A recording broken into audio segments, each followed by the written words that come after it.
Pas de coup KO pour cette présidentielle au Niger. Comme l'affirme l'expression, il y aura bien un second tour.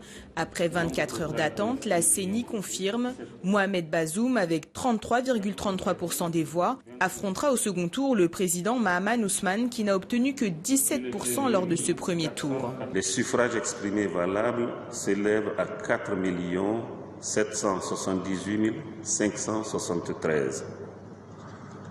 Les suffrages exprimés valables, c'est eux que je viens de vous donner, pour un taux de participation de 69,67%.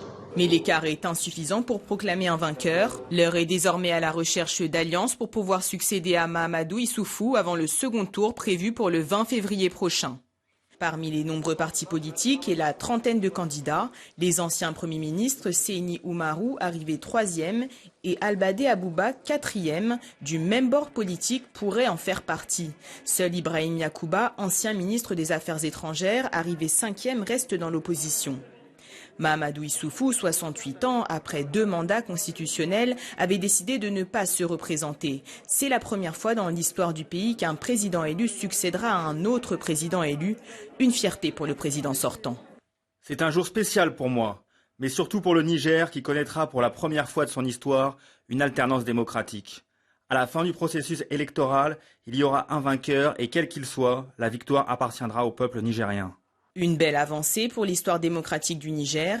Dans ce pays en proie à des attaques djihadistes récurrentes, la population n'a absolument pas été découragée. Un taux de participation de plus de 69% a été relevé et 5,2 millions de votants selon la CENI. Les résultats doivent encore être validés par la Cour constitutionnelle. Hier encore, une attaque par des hommes armés a eu lieu à Tchombo-Bangou, un village de la région de Tillabéri dans l'ouest du Niger, tuant au moins 70 personnes. Le rendez-vous est donc pris pour le 21 février prochain, avec un espoir pour le pays, écrire une nouvelle page de son histoire.